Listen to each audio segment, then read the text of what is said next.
Buenas noches, señores. Comenzamos ya un nuevo programa de Enigmas. Seguramente muchos de ustedes creen en la existencia de vida extraterrestre y muchos otros pues pensarán que simplemente son cuentos a lo mejor para niños y para crédulos.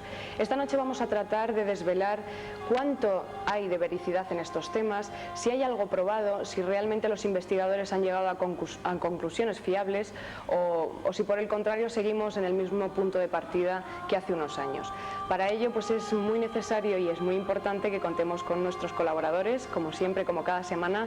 Lorenzo Fernández, subdirector de la revista de Enigmas. Buenas noches, Lorenzo. Buenas noches, Marta. Y también David Sentinella, a la izquierda, que es subdirector de la misma publicación y, como ya muy bien ustedes saben, coordinador de la Sociedad Española de Investigaciones Parapsicológicas aquí en Madrid. Buenas noches, David. Hola, buenas noches, Marta.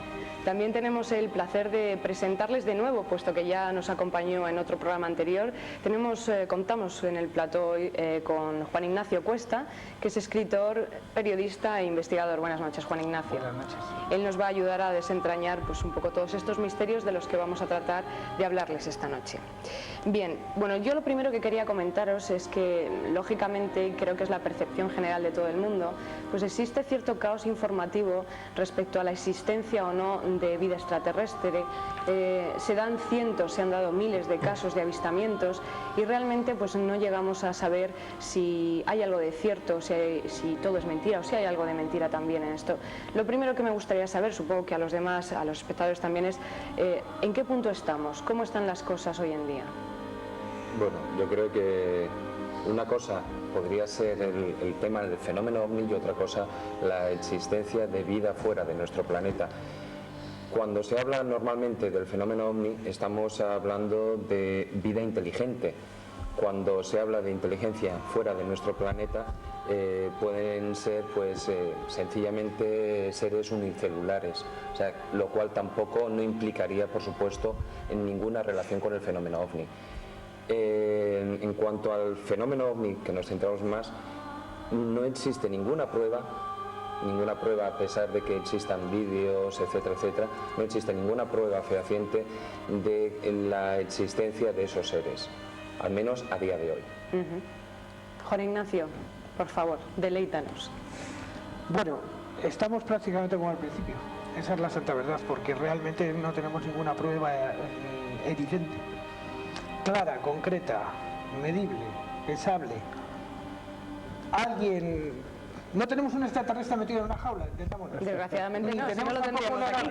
No tenemos nada más que una serie de testimonios, entonces estamos funcionando con una de las ciencias sociales, que es la de la estadística, y siempre con la presunción de que los testimonios corresponden a la verdad.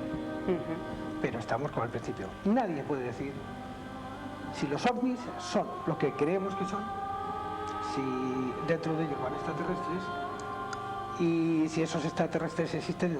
O sea, de momento no tenemos pruebas fiables ni científicas de que eso existe. En absoluto. Pues bien, pues vamos a empezar, si os parece, escuchando algunos de esos testimonios que se han recogido, unos cuantos de tantos como hay. Vamos a escucharlos, a ver qué les parece a ustedes.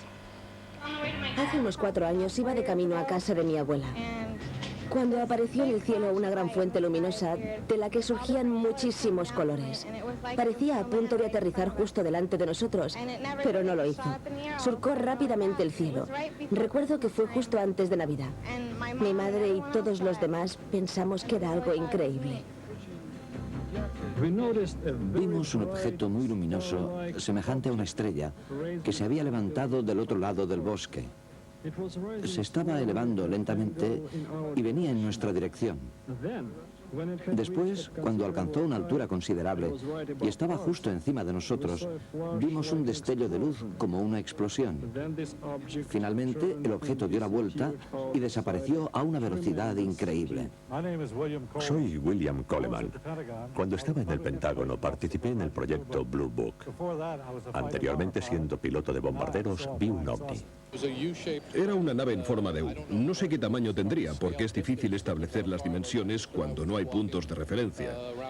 Mi hermana y yo estábamos paseando por un sitio apartado.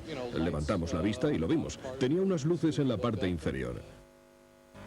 Bien, si realmente estas cosas volantes vinieran de otro punto del universo, ¿qué podrían estar buscando aquí? Ni idea. Bien, Juan Ignacio, ¿qué podrían estar buscando? Vamos a ver, yo sí me gustaría hacer una distinción importante, porque además el programa de hoy no es una casualidad. Es decir, no hablamos de ovnis así porque así, sino pues precisamente hoy domingo hace 4 días que se ha producido el último avistamiento ovni fuerte en la península ibérica, que todavía está por demostrar si verdaderamente se encuentran ante un bólido espacial, ante un meteorito, o si verdaderamente es algo más importante. ¿Por qué?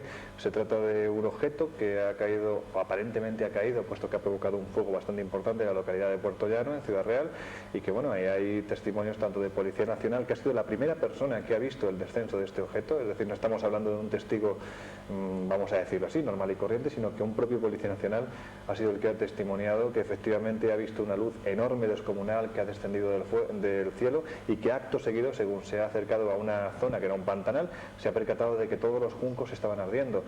Hablando con el cuerpo de bomberos del lugar, nos han dicho que es algo francamente difícil, ¿no? El hecho de que un pantanal, una zona de pantano, se incendie de esa forma, ¿no? Incluso yendo un poco más allá, porque estamos viendo que las propias raíces de las plantas que allí se encontraban, pues prácticamente han sucumbido ante una energía calórica tan sumamente fuerte que casi es como si hubieran salido hirviendo. Es decir, es algo realmente extraño. Se está barajando ahora mismo desde el observatorio del Arenosillo en Huelva la posibilidad de que se trate, vuelvo a repetir, de un meteorito, pero todavía está por contrastar. Dicho esto, es una excusa o una forma de plantear por qué precisamente hoy hablamos de ovnis, que sí hay que advertirlo. OVNI, objeto volante no identificado, no quiere decir que sea nave extraterrestre, es una cosa que se ve en el cielo, que no se sabe de dónde procede, que precisamente la no identificación es lo que nos lleva a llamarlo ovni, pero que no quiere decir que detrás de ello haya una nave extraterrestre. Eso sí, si tenemos que plantearnos que hay alienígenas extraterrestres que desde hace muchísimo tiempo, concretamente desde la primera vez que se acuña el término platillo volante, que es en el año 47, justo cuando Kenneth Arnold, un piloto comercial, atisba encima del monte Rainier en Estados Unidos una flotilla de platillos volantes, a partir de ahí se acuña este término. Hablar de extraterrestres, sinceramente yo no lo creo. Yo no creo que los extraterrestres se manifiesten en 1000 formas diferentes y en 1000 aparatos diferentes. Que haya una civilización extraterrestre que se encuentre a 20 o 40 o 400 años luz de la Tierra, posiblemente. Que nos haya visitado, no creo. Quizás la explicación hay que buscarla más cerca de lo que pensamos. ¿Vosotros qué pensáis? Bueno, hay muchas teorías sobre este asunto y la verdad es que todas son muy difíciles tanto de demostrar como de especular sobre ellas, porque realmente quienes tendrían la obligación de hacerlo, que son las universidades, para ellos es un tema absolutamente tabú. ¿Por qué es un tema tabú? Es un tema tabú porque no entra dentro de los temas racionalizables, pesables, medibles o reproducibles en un laboratorio a voluntad. Exactamente igual que como los fenómenos paranormales no pueden producirse con la voluntad del investigador, es muy difícil llegar a lo que se llama oficialmente el método científico, que es un método en el que se trata de reproducir una serie de experiencias, una serie de manifestaciones. Realmente es especulación todo.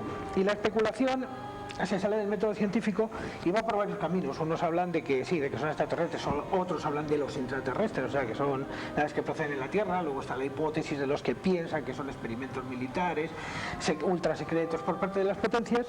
Y hay una tesis que lleva muchos años y que habría que analizarla, que es el tema de los traspasos dimensionales, o sea, que realmente existan varios universos paralelos y que estos contactos se produzcan cuando existe una especie de colisión entre estos universos dimensionales distintos. Eso abonaría a la hipótesis de Stephen Hawking, este hombre que está en esa silla de ruedas, cuando habla de los horizontes de sucesos y, en fin, ¿cómo podemos quedarnos con una hipótesis cualquiera? Lo único que tenemos es el empirismo, que significa el que la gente está viendo cosas que no sabemos cómo describirlas. Sí. Precisamente como a cuento de lo que estaba diciendo Lorenzo Fernández, bueno, estos días, el famoso meteorito este de la cola verde, que dice, no, es que es un meteorito de cobre porque tenía la cola verde. Bueno, pues vale. Muy bien. He escuchado algunos testimonios de gente que me ha estado contando cosas y que yo no creo que me vayan a engañar, porque son gente muy sencilla que dice, ¿por qué me están engañando? Y dice, bueno, pues mire usted, yo iba por el coche, camino de Granada, cuando de repente veo que encima de nuestro coche hay una sombra. Paramos el coche, salgo y veo un triángulo metálico muy grande rodeado de luces azules. Y yo no sentí bien, siempre dije, bajar, pero que bajéis. Y cuando de repente aquel aparato es como que se deshizo, como si hubiera ascendido en vertical por encima de mí, pero a una velocidad impresionante. Bueno, ¿está mintiendo? ¿Qué intención tiene en mentirme? ¿O qué intención tiene en falsear un hecho? ¿Lo ha visto? Pues si lo ha visto, estamos ante algo que no sabemos lo que es. Ahora que ha mencionado Juan Ignacio lo de bajar, pues en imagen tenemos ahora mismo una de las fotografías ovnis más impresionantes que se han obtenido en la historia de España. Concretamente corresponden a la zona de Pusilibro, estaría muy cerca de los Pirineos, y ahí se ve lo que se conoce una nave con forma de cigarro puro, de la que aparentemente sería la formación roja, sería una especie de nave nodriza de la que se desprende esa luz blanca que posteriormente se convirtió en 5, 6 y hasta 10 luces diferentes. Posteriormente esas mismas luces blancas se introdujeron dentro de la gran formación roja y pasó lo que estamos viendo en imagen. Y esto ha sido captado por el ojo frío y objetivo mejor dicho, de una cámara ni siente ni parece, simplemente fotografía, y en este caso lo que tenemos es precisamente esa instantánea, ¿no? ¿Y no puede ser un efecto óptico? No, cuando ese efecto óptico no está siendo visto por una persona, sino que está siendo vista por 200 personas. Si habláramos de una alucinación colectiva, pues es posible. Yo sinceramente, si entre nuestros televidentes hay un psiquiatra que haya una alucinación colectiva de esas características entre 200 personas, es francamente difícil. Respecto a lo que decía Juan Ignacio, me ha recordado una anécdota, y voy a pecar yo hoy con tu permiso de abuelo cebolleta, porque verdaderamente me ha recordado eso de bajar a uno de los grandes casos que se produce durante la última gran oleada que hay en España en el año 96, concretamente comienza en noviembre del 95, cuando sobre el polígono militar de Asgándaras, en Lugo, se fotografía un extraño artefacto con forma de triángulo que además solo es captado a través de los infrarrojos de las cámaras del polígono militar. Estamos hablando de una institución importantísima, es decir, hablamos de un lugar donde trabajan militares, donde si lo que hay allí no está bajo el membrete de materia reservada, que es el máximo membrete de confidencialidad que tiene nuestro ejército, no tiene nada, es decir, estamos hablando de un sitio en el que no sale nada. Sin embargo, allí los miembros de este polígono, militares, dicen que están viendo un triángulo en el cielo, llaman a un cámara de la TVG, de la Televisión de Galicia, para que grabe lo que está pasando allí, se graba y a partir de ahí se desencadena toda la oleada ovni del año 96. Para que se hagan una idea los televidentes, aproximadamente al año en España se captan del orden de 80 casos testimoniados de aparición de ovnis, de objetos volantes no identificados que suelen ser luces en el cielo. En 2 meses, de lo que va de enero a febrero del año 96, se llegan a registrar más de 350 casos, entre los cuales hay lo que se conoce como encuentros en la tercera fase, es decir, estamos hablando, esa célebre película de Spielberg, bien, pues eso se refiere ni más ni menos que a más de 50 casos de descenso de seres de esas naves que están aterrizando. Y hay un suceso bastante curioso que se produce en un pantano, concretamente en las cercanías de la población de Chandresa de Queixa, y aquello desciende ante unos paisanos gallegos que se encontraban en su pazo, que estaban totalmente aislados de la civilización, y de repente ven como encima del sembrado se les coloca un cacharro luminoso que además está emitiendo pulsaciones de color azul y blanco. Aquel hombre sale, un hombre de campo que evidentemente no sabe lo que es un ovni, que si uno le dice lo que es un ovni piensa que es la marca de una lavadora. Pues bien, ese hombre se queda mirando para arriba y empieza a decir baixade, bajar. Y dice, carallo, aquello bajó. Y efectivamente bajó. Y de aquel cacharro él afirma que descendieron 2 seres que eran como siameses, que estaban juntos, y además decía, es que aquello tenía 2 cabezas y en cada cabeza había como una especie de mitra, como la que llaman los obispos. Sinceramente, yo escuchando eso puedo pensar, o este hombre está loco, o este hombre me está engañando, o este hombre ha tenido una alucinación, pero sin lugar a dudas ese hombre a mí no me está mintiendo. Ese hombre me está contando cuanto menos su verdad, porque hay que ver el estado en el que esa persona se encuentra, la confidencialidad con la que te lo está contando, porque evidentemente lo primero que se plantea esa persona es, yo cuento esto, si la gente de mi alrededor lo escucha va a pensar que estoy loco. Si te lo cuenta a ti es una confidencia para que tú le expliques qué es lo que le ha pasado. A mí no me cabe ninguna duda de que esa gente cuenta la verdad. ¿Qué es lo que le ha pasado? No lo sé. Verdaderamente el fenómeno ovni es uno de los enigmas, como vemos, más chocantes, porque quizá es uno de los que más avistamientos o más pruebas empíricas se tienen, pero sin embargo no hay ninguna prueba científica fehaciente que demuestre, ¿no? Sí, que es que de eso ha todas ocurrido. maneras, Marta, estamos hablando, mucha gente cuando habla dice, o en las entrevistas, en la calle, dice, ¿tú crees en los ovnis? ¿No? Y la pregunta no es válida como tal, es decir, OVNI es, como antes ha dicho Lorenzo, es objeto volante no identificado. No hay duda sobre la existencia o no de esos objetos o de esas luces, incluso también se han acuñado otros términos porque también esos objetos o esas luces, por ejemplo, aparecen del mar y eso hay miles de testigos, los OSNI, hay miles de testigos de pescadores que no tienen nada que ver y siempre mucho más que perder que ganar. Porque recordemos, esto es España, esto no es Estados Unidos, aquí la persona que ve un OVNI, y eso si quieres luego ya lo hablamos, el fenómeno sociológico que conlleva el tema OVNI, pero no se puede decir yo creo o no creo en el fenómeno OVNI. El fenómeno OVNI está ahí, es real y es comprobable. Existen miles de filmaciones, testigos, fotografías, etcétera, etcétera. Otra cosa ya es la procedencia. Claro, pero quizá el conocimiento popular sobre lo que es el OVNI, pues sí, efectivamente es un objeto volante no identificado que puede ser cualquier cosa, pero más o menos todos entendemos cuando hablamos de este tema el platillo volante, la nave espacial. Claro, pero es que eso es a lo que normalmente cuando se está pidiendo o dice la pregunta ¿crees en los OVNIs? Lo que realmente se está preguntando es ¿crees en que esos objetos o luces están tripuladas por seres extraterrestres? Que son dos cosas distintas. O sea, el fenómeno OVNI no hay lugar a dudas sobre él. Otra cosa ya es las diferentes teorías sobre su procedencia.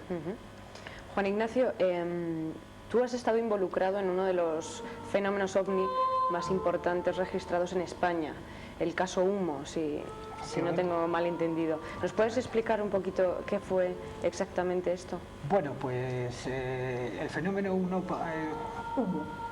parte de un avistamiento que hubo en San José de Valderas allá in illo temporero, como diría aquel, en aquellos años oscuros, 67, 68, 69, en el que la política informativa en España pues era de aquella manera también, ciertamente.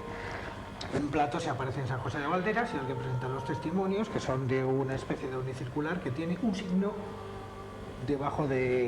por debajo, una especie como de N o como de H, Lo que sería la panza, ¿no?, del cacharro. En la panza del cacharro, en San José de Valderas. Entonces, a partir de ese momento, y junto a otra serie de cuestiones que sucedieron, como por ejemplo la aparición de la piedra de San Martín, que es entregada por un tipo rubio, vestido con un mono de tipo metálico, y que tiene unos símbolos raros y estas cosas, aparece la hipótesis de que existe un planeta que está oculto, que está cercano a la Tierra, pero está oculto, que es el planeta Humo, donde los humitas, que son los individuos que ya están entre nosotros, que ya entraban en la Tierra, que la única característica que les distinguía era que no podían escribir con este dedo, porque este dedo no podían utilizarlo y no podían escribir a máquina.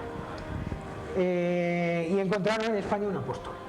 Ese apóstol fue don Fernando Sesma, que fue el profesor Sesma, que fue un hombre que entró en aquello, el hombre que trabajaba, me parece, creo, en correos por aquella época, y entonces él se metió delante, empezó a escribir libros y empezó a organizar una serie de reuniones que se hacían en uno de los cafés de Madrid, en la calle de Alcalá, que entonces era el Café León. Actualmente no existe como tal porque hay una taberna irlandesa. Hace un par de años que... Y en sus sótanos hay un salón que se llama La Ballena Alegre porque tiene una ballena inmensa, una especie de mosaico, y allí acudíamos un montón de gente, incluso gente muy importante como el mismísimo Boro Vallejo y otra gente, y aquellas reuniones se hacían única y exclusivamente para hablar de ovnis, para hablar de este fenómeno, para hablar de extraterrestres y de todo ese tipo de cosas. Pero claro, estamos hablando de una época donde cuando se juntaban más de dos ya era una cosa muy complicadita. Entonces, ¿qué es lo que pasó? Pues que aquello... ¿Quiénes son estos tipos? Que desde la Dirección General de Seguridad se pensó, dice, bueno, estos tipos, ¿quiénes son estos chalados? A ver qué es lo que hacen, ¿no? Y entonces empezaron a entrar ahí algunos infiltrados. Algunos dicen que un tal Jordán Peña era uno de los infiltrados, pero vamos, no lo sabremos nunca porque este hombre anda por ahí, pero dice que no. Y en aquellas reuniones empezaron a pasar cosas, de pronto había una serie de casualidades, una serie de cosas que pasaban allí, y el hecho es que la idea del planeta Humo nació allí y llega hasta nuestros días donde todavía hay gente que se lo cree. Lo que pasa es que aquello... Hablas como si tú no te lo creyeras. Yo entonces me lo creía. Yo me lo creyó. Yo me lo creía que juntillas. Y ¿te cuentas? más. Perdona, Juan Ignacio, es que hay una cosa importante, y es que lo que no saben los televidentes, seguramente la gran mayoría que son seguidores de estos temas, pues sí lo adivinado ya, ¿no? Pero es que estos supuestos humitas se comunicaban con determinadas personas del planeta Tierra, es decir, un grupo de escogidos, mandándoles una serie de informes. Esos informes, el contenido científico, el contenido filosófico, el contenido médico, matemático, astronómico, era tan sumamente bestial que no estaba hecho por un palurdo, es decir, detrás de aquello había alguien que sabía muy bien lo que estaba escribiendo. Estaba manejando el tema. De hecho, ¿no? además, tenía una serie de informaciones que en ese momento en España no se estaban utilizando, ni siquiera se estaban aplicando. Era información que, bueno, pues en su momento se estaba aplicando pues, a nivel de aeronáutica espacial en Estados Unidos, pero evidentemente en España la aeronáutica espacial quedaba relegada a un helicóptero que se caía a pedazos. Por lo tanto, esos informes que venían con esa información tan sumamente especializada te daban a entender que el que lo estaba enviando era alguien muy importante. De hecho, hubo una serie de comunicaciones a través de teléfono de esos supuestos humitas que tenían un problema... De un humita en concreto. Sí.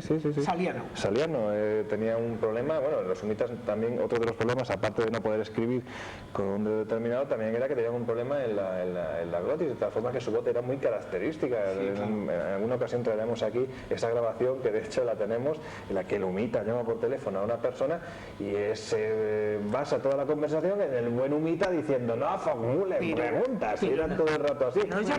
La histeria de aquellos que se encontraban allí era alucinante, Marta, era alucinante de ver cómo la gente, era otra forma de ver el fenómeno ovni. La gente en ese momento estaban convencidos de que estaban siendo visitados por extraterrestres y además que estaban hablando con ellos. Y esa pasión que ponían, esa grabación que hoy en día nos sonaría pues a una panda de chalados que hay que ver lo que están, hay que verla desde el aspecto romántico del fenómeno ovni, que este hombre tuvo la oportunidad de vivir y que además tuvo la desgracia también de padecer. Ciertamente la manera de comunicarse era muy curiosa, porque en muchísimas de las ocasiones consistía en que se comunicaba de tal manera que íbamos andando a lo mejor 3 o 4 por una calle y de repente una cabina de teléfono sonaba. Entonces entrabas, cogías el teléfono y decías, hola, soy Saliano, bla bla bla bla bla. Bueno. Así, es cierto. O sea, lo que te está diciendo es que posiblemente, ya no solo que, independientemente de que el fenómeno del objeto volante no identificado y del fenómeno de la existencia o no de esos extraterrestres, podríamos estar hablando, si no de una conspiración, sí de un eje de información o de manipulación social. Manipulado y maquinado por alguien. Claro, además, o incluso estaríamos hablando de un experimento sociológico muy importante. Es decir, ¿qué pasa si en un momento determinado, en un país, no lo llamaremos en ese momento tercermundista, pero sí casi ocurre un fenómeno social de este tipo? ¿Cómo se desenvuelve? ¿Cómo progresa a nivel social? Porque eso además empezó aquí en Madrid, pero bueno, hubo ramas por toda España, ¿no? Y sobre todo es eso, esa información. ¿Quién podía tener acceso a esa información tan especializada, pero ya no solo en un tema, sino en diferentes ámbitos de la ciencia, en astronáutica, en medicina, en cirugía, etcétera, etcétera, etcétera, ¿no? No me quedas a cuenta de una cosa, David, que sí has mencionado, ¿no? Y es la época en la que emerge este gran caso. El caso Humo se convirtió, por méritos propios, en el gran caso de la ufología no solo española, sino a nivel internacional. Se han escrito libros hasta en Rumanía y en Hungría sobre este fenómeno, ¿no? Sobre el fenómeno de Humo que se gestó en Madrid y más concretamente en este Café de León.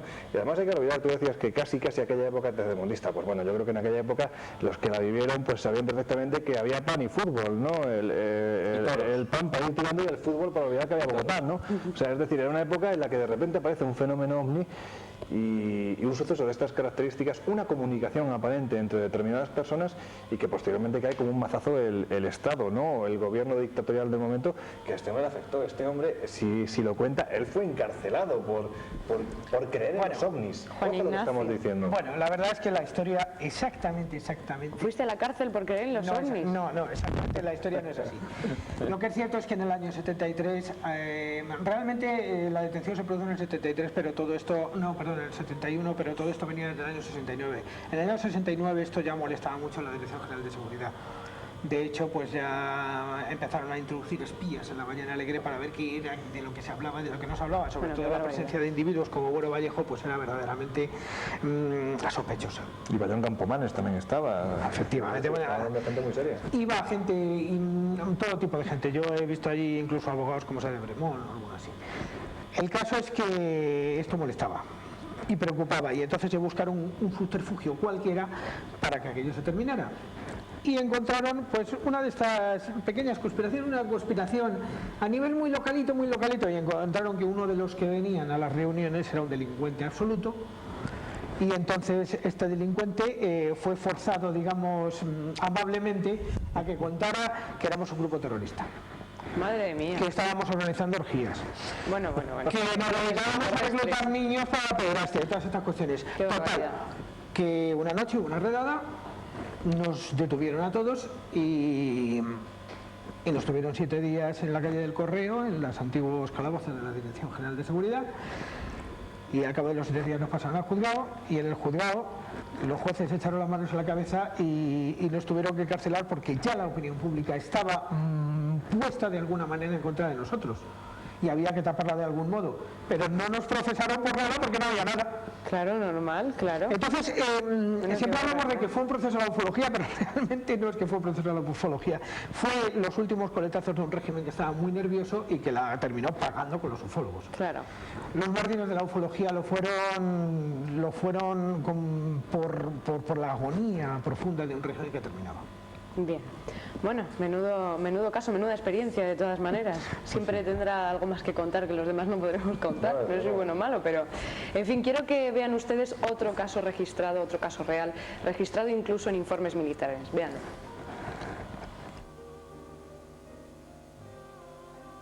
18 de septiembre de 1976, la aviación iraní avistó e intentó interceptar 2 ovnis que habían aparecido en el cielo de Teherán. Ante los ojos de cientos de personas y seguidos desde la torre de control del aeropuerto, los objetos consiguieron eludir la persecución de los cazas. Pero en el informe sobre este incidente remitido por los servicios secretos de Estados Unidos al Departamento de Defensa, puede leerse que uno de los ovnis se vio obligado a realizar un aterrizaje de emergencia. Un objeto de comportamiento análogo fue filmado en Guatemala en 1978 durante el rodaje de un spot publicitario.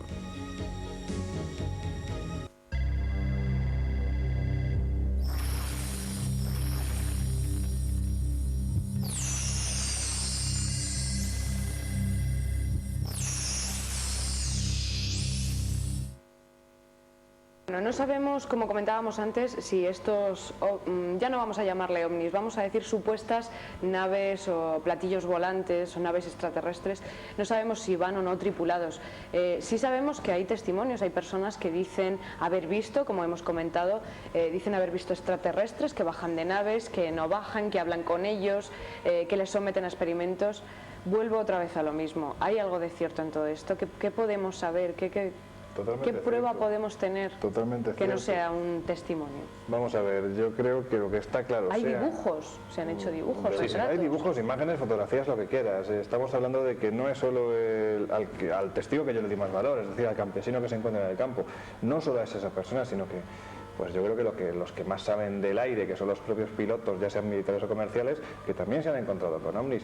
Date cuenta de que lo que sí está claro es que sea extraterrestre, intraterrestre, proyecto militar, lo que sea, lo que está claro es que se comporta de manera inteligente.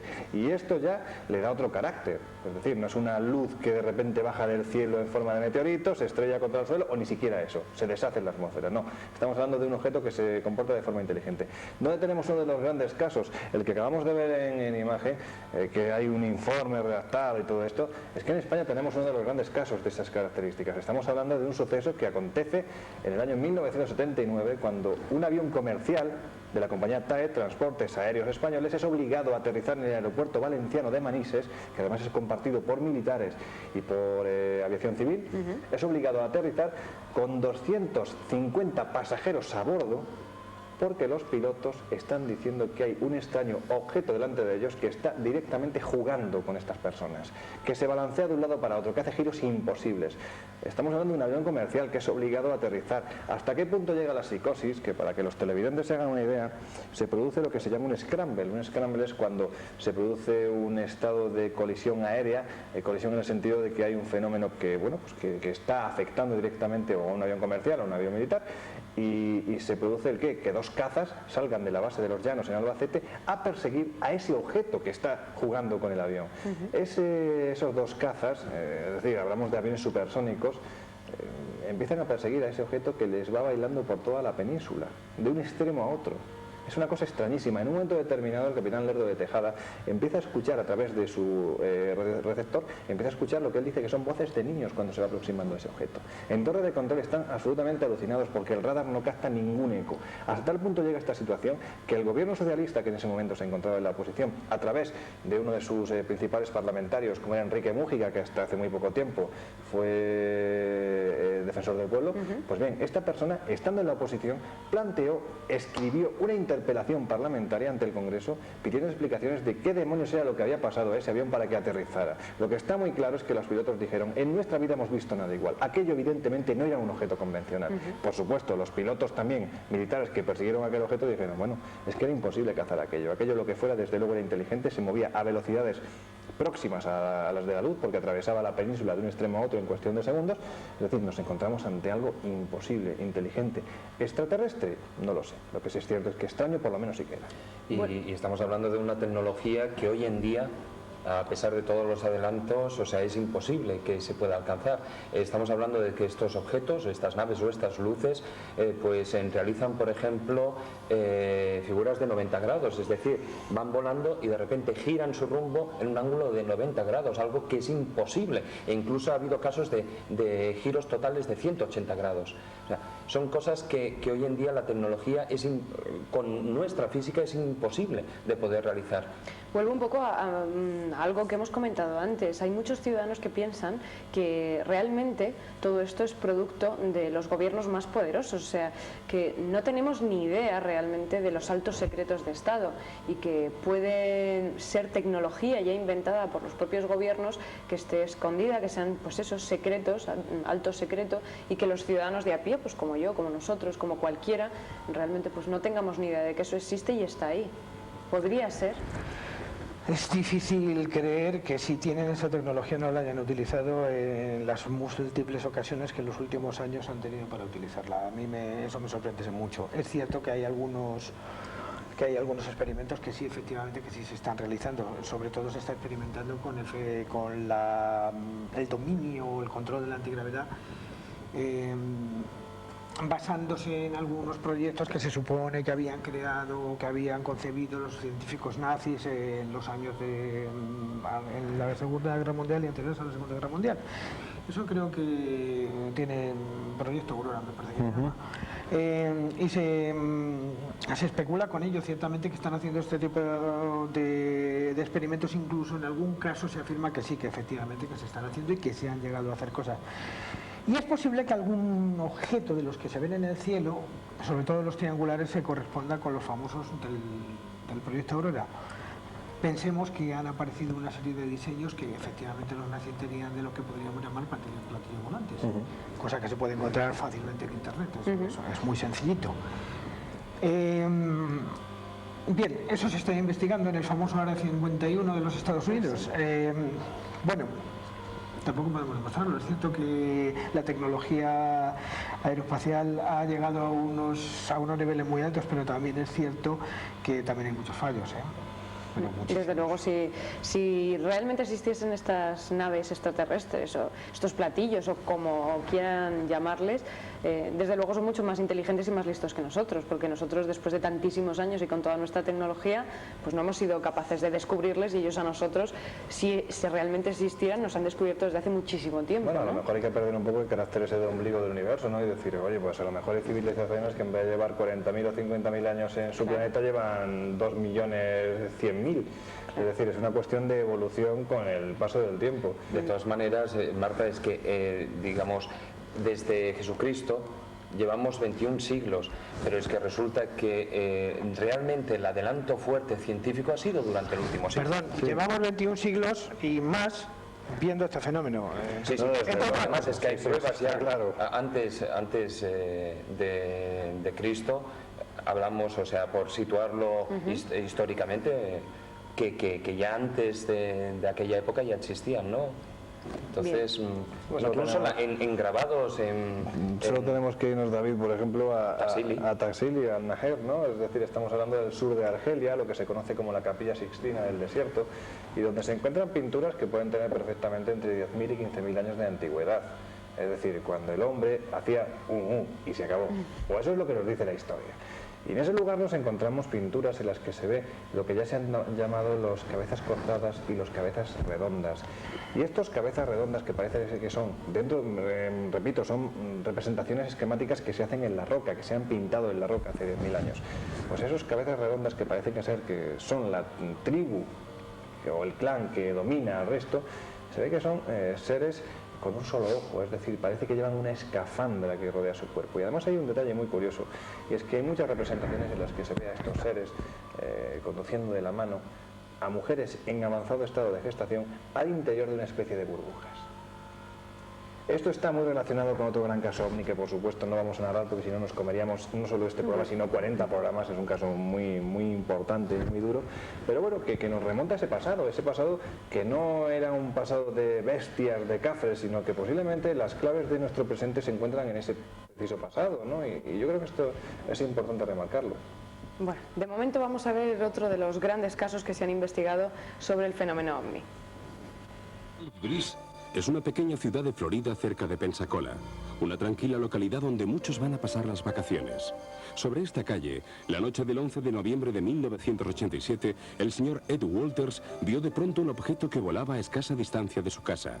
El señor Walters fue a buscar la cámara y tomó 5 fotografías que lo han hecho famoso y objeto de algunas polémicas. Porque según algunos investigadores, sus imágenes son falsas, aunque de excelente calidad técnica.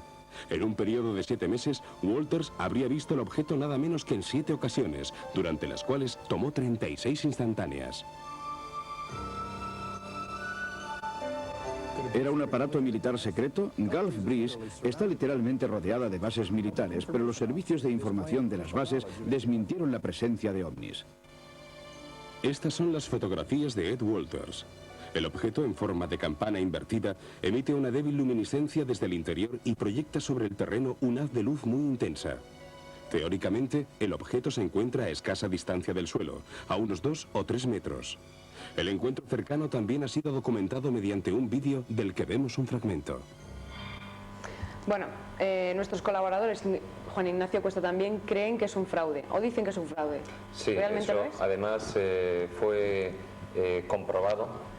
Ed Walters fue pillado infraganti en su casa y en lo que es la parte de arriba de la casa, la buhardilla, digamos, se encontraron maquetas de dicho objeto. Y vamos, la verdad es que es uno de los casos... Los elementos con los que había hecho el montaje, ¿no? Una de las cosas que está bien que se haya puesto porque nosotros no buscamos el que el fenómeno sea real y que a toda costa, no, sino sencillamente cuando hay un fraude, incluso en la revista somos los primeros en animar, somos los primeros en decir no, esto es un caso fraude y que sirva para demostrar y que de la misma manera como cuando atestiguamos que el caso, por ejemplo, este de Estados Unidos, de Ed Walters, pues es un fraude y además muy grande, pues hay otros casos en los que hay pruebas de esa inexistencia de fraude. Además es que es muy cutre, es decir, estamos viendo que es que Spielberg 17 años antes lo hizo mucho mejor, o sea, que es que suena ridículo. En realidad se piensa que los que tratamos estos temas o escribimos de estos temas no lo creemos todo. Tan falso es lo que acabamos de ver como las famosas fotos del ovni de San José de Valderas, que se ha demostrado que eran absolutamente falsas. Una cosa es que aparecieron y otra cosa es que las fotos que se han presentado fueran de ese ovni, ¿no? Claro. Bien, pues vamos a ver si os parece otro caso más que les vamos a mostrar, y este quizá pues sí tiene algunos elementos más creíbles. Vamos a verlo. Hacía mucho frío y Vicky, su nieto y yo estábamos regresando a casa cuando de pronto el pequeño Colby vio una luz muy intensa en el cielo sobre el pinar. Aquella cosa en forma de diamante desprendía mucho calor. Por la parte inferior salía fuego y cuando se movía emitía un silbido y también un ruido intermitente, un ruido ensordecedor que todavía oigo dentro de la cabeza por la noche. Salimos todos del coche, pero mi nieto y yo volvimos a entrar enseguida. Yo me quedé fuera durante unos 10 minutos. El objeto iluminaba el pinar como si fuese de día y yo sentía que me estaba quemando. Me ardía la piel. ¿Durante cuánto tiempo estuvo el objeto estacionado sobre ustedes? Unos 20 minutos. Despedía unas llamas parecidas a las de un soldador. Después, lentamente, desapareció entre los árboles. Entonces llegaron los helicópteros. ¿Helicópteros? Mi nieto contó 23. Posteriormente usted los identificó como helicópteros militares Chinook CH-46. Sí, parecía como si hubiesen llegado de alguna parte para escoltar la nave. Pero estaban tan cerca unos de otros que parecían a punto de chocar entre sí y contra el objeto. Por la noche me dispuse a bañar a mi nieto antes de acostarlo. Cuando el agua le tocó la piel, el pobre se quejó diciendo que tenía la piel quemada, como si hubiese estado demasiado tiempo al sol. Al día siguiente no pude ir a trabajar. Tenía los ojos cerrados de tan hinchados y unas manchas rojas que se convirtieron en ampollas. Me sentía tan mal que creía que me estaba muriendo. Vicky me llevó a urgencias y me ingresaron en el departamento de quemados. En los días siguientes se me peló toda la cara y se me cayó la mitad del pelo. Estuve en el hospital durante más de un mes sin experimentar ninguna mejora. Se necesita una gran fuerza interior para sobrevivir a semejante experiencia. ¿Cómo está ahora? Tengo cáncer. Me operaron en marzo del 83 y el médico no estaba seguro de que pudiera resistir la operación. Bien, cuando estábamos viendo este documento, este vídeo, Lorenzo me comentaba algo sobre los militares en España. Cuéntame exactamente lo que me estabas comentando, la gran mentira de los militares en España. Eso lo ha dicho Marta Gallardo. Lo he dicho yo. No, y yo lo reafirmo, no es la gran mentira, es la gran vergüenza, ¿no? de nuestro mando operativo aéreo, del MOA, ¿no?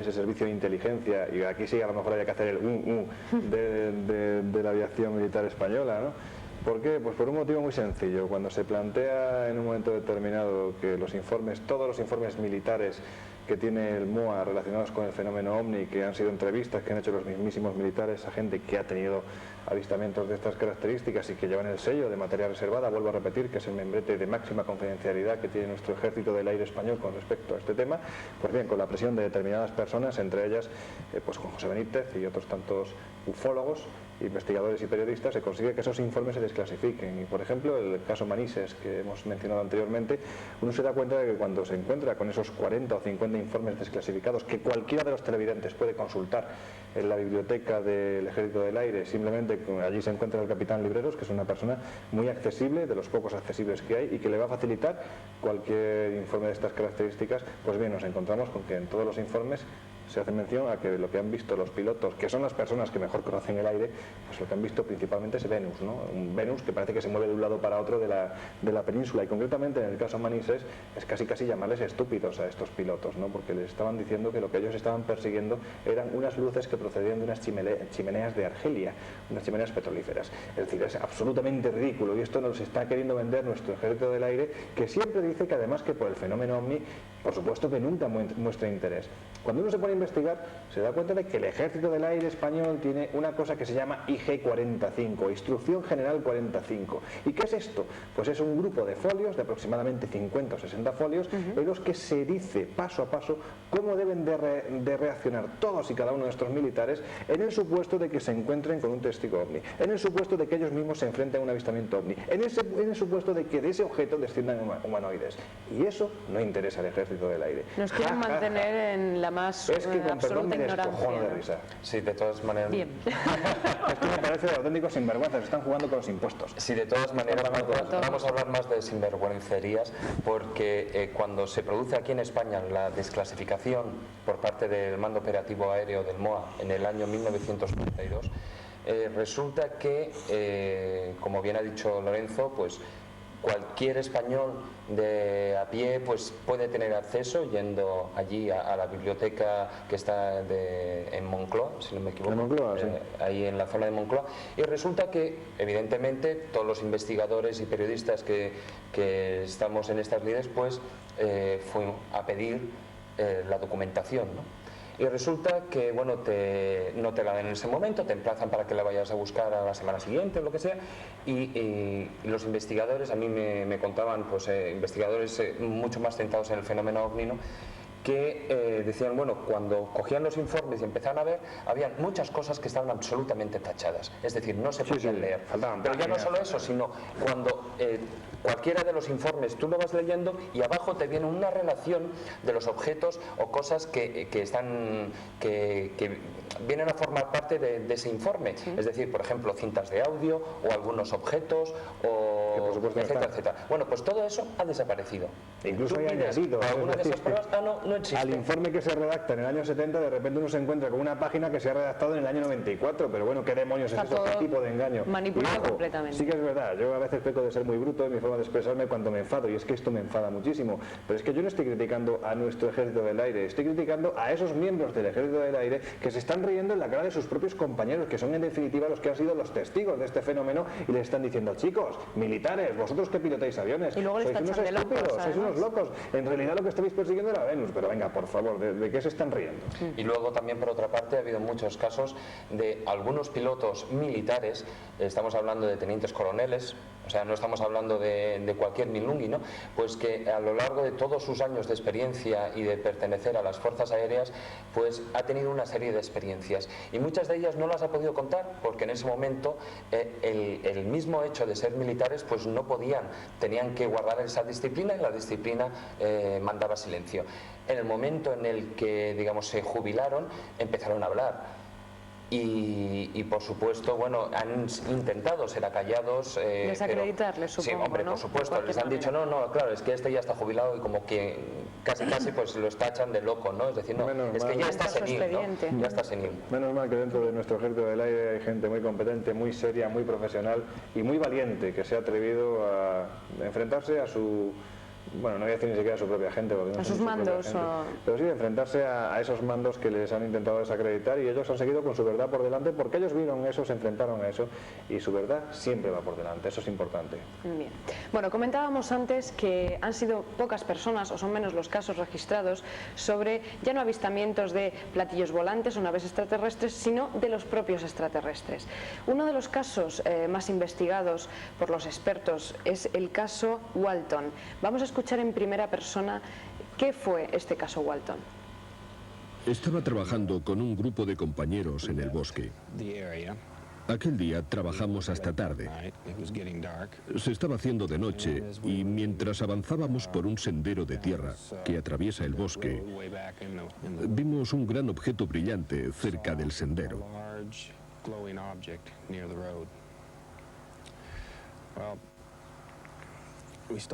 Detuvimos el camión. Yo me bajé y me acerqué para echar un vistazo. Como pensaba que el objeto iba a desaparecer de un momento a otro, me acerqué corriendo para verlo bien. Pero no se fue. Empezó a moverse y a emitir un fuerte ruido. Entonces me escondí detrás de un tronco, y al poco tiempo decidí volver al camión. Pero en ese instante sentí una especie de torpor en todo el cuerpo y me desmayé.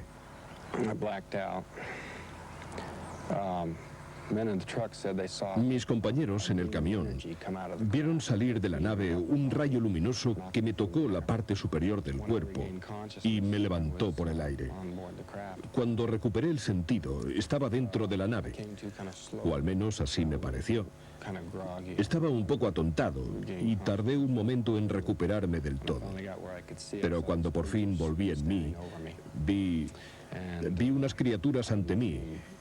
E inmediatamente tuve una reacción muy violenta. Los empujé e intenté huir, pero se me venían encima. Yo empecé a gritar y a amenazarlos con los puños. Ellos se detuvieron y se fueron de la sala donde yo estaba. Como se habían ido por la derecha, yo me fui por la izquierda y empecé a recorrer un pasillo que se curvaba. Pasé al lado de varias puertas y finalmente llegué a otra puerta. Traté de recuperar el control y estuve allí durante al menos un minuto, casi sin aliento. Después entré en aquella otra sala. Era una sala realmente extraña. Se veían las estrellas proyectadas sobre una pared, no sé con qué sistema. Y había una silla en medio de la sala que tenía una serie de teclas y botones. Fui directamente hacia la silla para ver si encontraba la forma de abrir una puerta y huir. En ese momento entró otro ser, un hombre. Las criaturas que había visto antes eran muy diferentes de nosotros. Eran bajas, medían menos de 1,5 metros. Tenían la cabeza muy grande y puntiaguda, y un aspecto, ¿cómo decirlo?, espantoso, con ojos muy grandes. El hombre me condujo por otro pasillo hasta otra sala más pequeña, donde había otros humanos como él. Me pusieron sobre una mesa. Yo intenté escapar, pero me golpearon y después me durmieron con una especie de mascarilla de oxígeno. Cuando recobré el sentido, estaba otra vez en el sendero. Bueno, un caso bastante increíble. Ahí queda el testimonio y ustedes mismos tendrán que juzgar. Una pregunta ya casi yo creo que sin respuesta, pero ¿cuándo creéis que los ovnis dejarán de ser objetos volantes no identificados? David. Esa es la pregunta del millón. La pregunta y además, del millón. hoy en día con más razón, ¿no? Porque antes lo del 1.000.000 de pesetas pues no tenía ya mucho. Pero hoy en día 1.000.000 de euros ya es otra cosa. Pues yo no sé si algún día se tendrán pruebas fehacientes y constatables de qué es realmente el fenómeno OVNI. Lo que no sé qué me da en la nariz que no solo vamos a tener una explicación, es decir, hay una serie de fenómenos lumínicos o de objetos, etcétera, etcétera, y que yo creo que va a haber varias explicaciones. Yo no creo que todo tenga una misma explicación, una misma raíz. La existencia de vida extraterrestre, pues yo para mí no tengo ninguna duda. Otra cosa, y ahí sí que puedo estar con Lorenzo, es la posibilidad de que lleguen aquí y que estén jugando con nosotros, no sé hasta qué fin. Juan Ignacio, ¿tú qué opinas? Es difícil que el fenómeno OVNI llegue a dar la cara en los próximos años. Yo lo veo muy complicadito, Habría que contar con la hipótesis de que alguno de los supuestos aparatos fallara, cayera y pudiera ser analizado y llegaran unos antes que otros a recogerlos. Lo veo bastante difícil. En cuanto a lo que dice David de la vida extraterrestre, por supuesto que hay vida extraterrestre. Otra cosa es que sea una vida inteligente, que sea una vida desarrollada. Habrá subdesarrollada y habrá mucho más desarrollada que la nuestra. La permeabilidad entre todas ellas hay que buscarla posiblemente en la mecánica cuántica y aún faltan algunos años. Bien, Lorenzo. Yo creo que cuando dejemos de ver lucecitas en el cielo, cuando quizás el fenómeno ovni desvele cuál es su realidad, ¿no? Y principalmente si son esos ovnis los que, si son extraterrestres, esos que están jugando con nosotros y que no paran de manifestarse de un lado para otro y de volver locos a nuestros pilotos, pues yo me quedo con lo que mi querido Fernando Jiménez de Loro siempre dice, que se vayan a hacer cósmicas puñetas, ¿no? Si su afán es jugar, que se vayan a otro mundo. Esa frase me ha gustado. Bien, nosotros, señores, tenemos que terminar, pero no quiero irme sin antes darle las gracias, por supuesto, a Juan Ignacio Cuesta por habernos acompañado esta noche. Muchas gracias y esperamos tenerte por aquí algún otro día. Ha sido un placer y un lujo. Y de vosotros, David, Lorenzo, pues me despido hasta el próximo programa o hasta cuando queráis acompañarme, ya sabéis. Ahora luego, con unas cervezas. Vale, de acuerdo. Bien, señores, ya saben ustedes que si quieren compartir sus experiencias con nosotros, no tienen más que llamarnos al teléfono 916746006 o bien escribirnos a la dirección de correo electrónico telecorredor@telecorredor.com. Lo están viendo aquí debajo en sus pantallas. Cuéntenos sus experiencias, háganos sugerencias, pregúntenos lo que quieran, ya saben, en el 916746006 o telecorredor@telecorredor.com. Si quieren seguir informados de estos y muchos otros temas, lo que les digo siempre, en su kiosco, la revista Enigmas. Y nada más, recordarles que nosotros volvemos el domingo que viene a las 8 de la tarde y que me encantaría que estuvieran con nosotros. Así que ya saben, les espero. Buenas noches.